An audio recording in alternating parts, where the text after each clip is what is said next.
One. So people aren't glasses. You can't fix a broken glass, but you at least have to believe you can fix a person. If not, this entire discussion about mental health just literally points towards pessimism and cynicism at the very end of the day. Mental health services are not your friend. They ought not to cater to you and treat you as a friend, because treating you as a friend is probably going to lead to individual people being treated significantly worse on average, because friends are subjective. They impose vague and weird assumptions upon you, and they only point you towards the vague idea of what you might want. This debate is, yes, a debate on weighing two ways of getting towards trauma alleviation for victims of health-related trauma. But it's also a debate on the duties and responsibilities of mental health services to be as effective as possible, and which method will likely be a lot better for the average person involved. For side opposition, we believe that the way in which this is done is through careful examination of one's past, something quantifiable, something you can actually assess. On side government, you have to do the whole list of guesswork, of which there isn't even any guarantee for you to ensure that in and of itself is exactly what the person wants. Just because you say the words, but you'll accept your trauma, doesn't necessarily mean that's all of the analysis that can be credited towards you. A lot of responses towards government bench. 1. At best, what we get from Gov is a band-aid solution and an illusion of effectiveness and control. Trauma affects different people differently. More so, how can you put the glass back together if you never really knew what the glass looked like before? We are more than the fractured pieces we once were, but we need to know who we were so that any of that has any meaning and truly exercise agency for ourselves. Mental healthcare services need to see the forest and not just the individual trees, or else you get lost in the sauce. 2. GovBench assumes that this debate is as simplistic as, past, no trauma, and then future, trauma is gone and now you're all good. We think that in order for the mother to value and love the child, they need to recognize what had happened in order to define it and not define you. It's a disgrace to run away from the traumatic realities insofar as it is difficult, because who you were before that allows you to unlock the memories to treasure the loved ones and will continue to love. 3rd, Gov makes an oversimplistic analysis of future equal good, past equal bad. This debate is about the unique comparative about your past persona and who you will be in the future, because the point in which you look at the future is outcome dependent on you moving on. Case is not outcome dependent on that and caters to a wider range of people, which is exactly where mental health care services have to position themselves and their services to help more people and not just those strong enough to move on.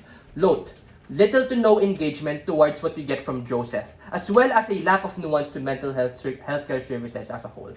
Extension, why mental health services can anchor themselves to be a lot more trusted and a lot more credible when you focus on pre-trauma reconstruction. What are the mechanisms for this? The first mechanism I want to point out is on the user experience of each patient admitted. What does this mean? On side opposition, you get a very deep dive into your own sense of identity and introspection to the type of individual that you once were. This probably looks like quantifiable questions towards the type of individual that you were and why you were okay with those types of those qualities or those attributes.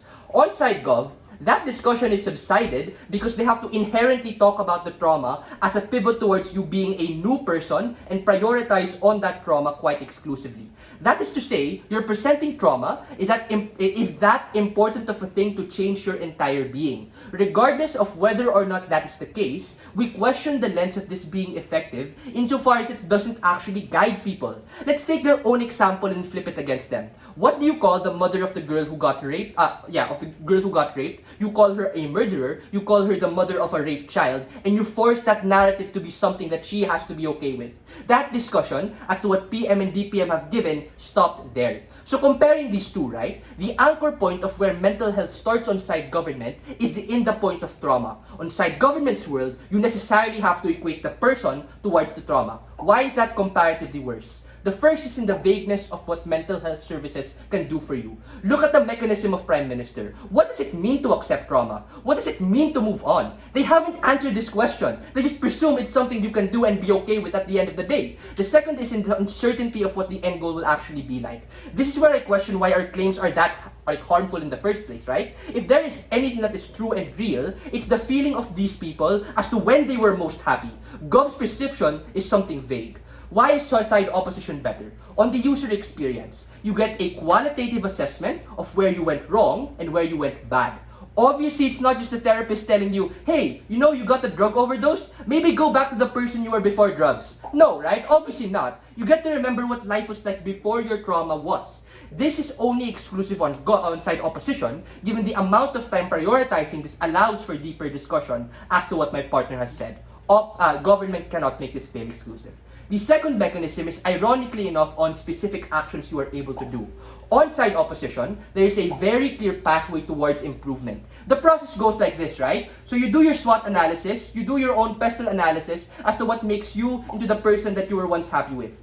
After that input, the output of the mental health services is in A, describing and talking to you towards that point of acknowledging what you want, and then B, actually coming up with a list of actions you can do to get yourself to that point that you were happy with in the past. What happens inside government is that you are operating literally on a blank slate, where your entire input as an individual takes less precedence as opposed to the trauma that you have experienced and you have to prioritize, because that's what Gov has to prioritize. This is a lot more harmful to the identity, precisely because you tie your personality to that traumatic experience without taking the necessary precaution of dealing with it. The last mechanism, really quickly, is just on the idea of giving these people a plethora of opportunities to be able to look at yourself and how you value it. On side opposition, you don't just take one singular perspective of the future, you get a view of different lenses of the past that you were all happy with. How then should you weigh this? This debate is about two very simple questions on either side of the house.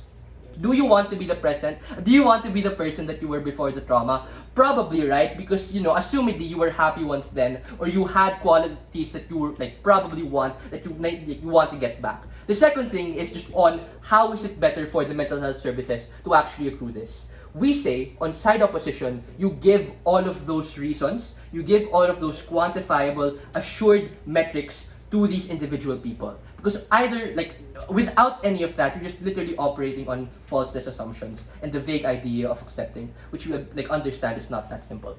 For all of those reasons, very, very proud to oppose.